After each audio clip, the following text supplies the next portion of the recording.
বিয়স আসসালামু আলাইকুম। আশা করি আপনারা ভালো আছেন। তো এগুলো হচ্ছে আমাদের গত 22, 23, 24-এর ফ্লাইট, মালয়েশিয়া যেগুলো ফ্লাইট দিয়েছিলাম। তো আমরা আজকে কথা বলবো মালয়েশিয়া পাম অয়েল এবং কৃষি ভিসার বিষয়ে। 2025-এ 31শে জানুয়ারি সর্বশেষ ডেট যারা পাম অয়েলে যাবেন। তো আজকে অলরেডি 8 তারিখ হয়ে গেছে।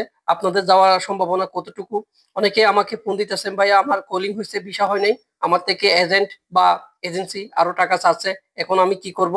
আমার কথা হচ্ছে আপনারা এখন কোনো টাকা দিবেন না, যেহেতু মালয়েশিয়া পাম অয়েল কৃষি বিষয়ের একটু একটা সমস্যা চলতেছে, ভিসা দিতেছে না। আহ, এবং অ্যাটেস্টেশনও দিতেছে না এম্বাসি মালয়েশিয়া মালয়েশিয়া থেকে, এবং বাংলাদেশ এম্বাসি থেকেও, বাংলাদেশ মন্ত্রণালয় থেকেও পারমিশন হচ্ছে না। তো এই জন্য আপনারা খুবই একটু সতর্ক থাকবেন, যাতে আপনারা প্রতারণার শিকার না হন।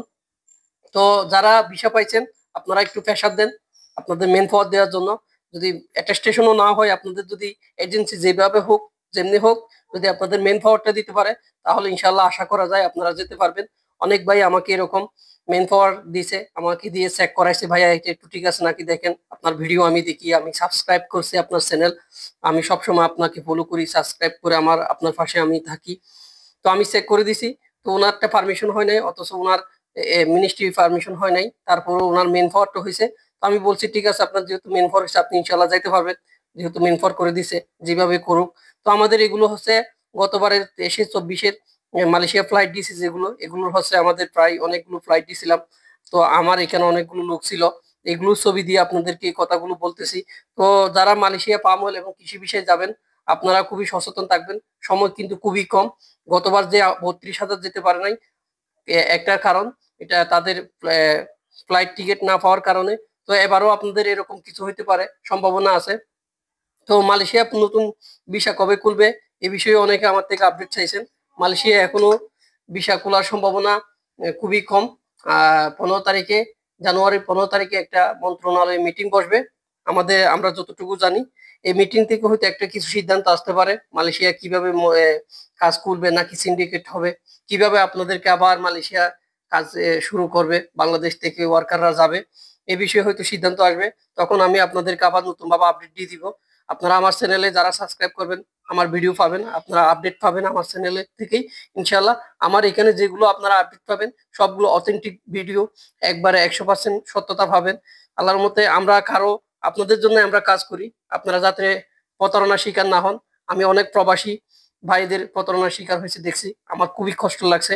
গতবার 22, 23, 24 সালে অনেক এজেন্ট আছে গ্রামের, আপনাদের টাকা নিয়ে, এজেন্সিতে টাকা নিয়ে না দিয়ে ওরা পালাই গেছে মালয়েশিয়াতে, এরকম অনেক দেখছি। লাস্টে আমরা নিজেরাই টাকা দিয়ে কোম্পানিতে, কোম্পানি থেকে স্যালারি কাটে কেটে আমরা টাকা কাটছি, এভাবে অনেক লোক পাঠাইছি। তো আপনারা সচেতন থাকবেন কৃষি বিষয় এবং পাম অয়েল বিষয়ের বিষয়ে। সময় কিন্তু খুবই কম হয়ে গেছে, কম। তো 18,000 কর্মীদের এখনো কোনো আপডেট পাই নাই। আর অনেকে বলতেছে রিপ্লেসের বিষয় বিষয়ে, রিপ্লেসের কোনো বিষয় হবে না, যারা 18,000 যেতে পারে না তারাই যেতে পারবে না, আবার রিপ্লেসের উপর কি বিষয় হবে? রিপ্লেস তো হবে ওই 18,000 যারা যেতে পারেন তারাই তো রিপ্লেসে যাবে। তো আপনার নতুন কারা আবার 18,000, নতুন কারা আবার রিপ্লেসে যাবে? তো এটা খুবই টাফ ব্যাপার। প্রতারণার শিকার হবেন না আপনারা, অনেক প্রতারক এসব লাইনে আছে। আপনারা খুবই সচেতন থাকবেন। যে কোনো ধরনের পরামর্শ লাগলে আমাকে ইনবক্স করবেন, আমাকে হোয়াটসঅ্যাপে নক দিবেন, আমার কমেন্ট করবেন, আমি ইনশাল্লাহ উত্তর দিব। আমি প্রত্যেকটার উত্তর আপনাদেরকে জানাই দিই, হয়তো আপনারা চেক করে দেখবেন। তো আমার চ্যানেলটি সাবস্ক্রাইব করবেন, সবাই পাশে থাকবেন ইনশাল্লাহ। আপনাদের জন্য সব সময় আমি পাশে থাকবো, যে কোনো পরামর্শ বুদ্ধি দিয়ে পাশে থাকবো।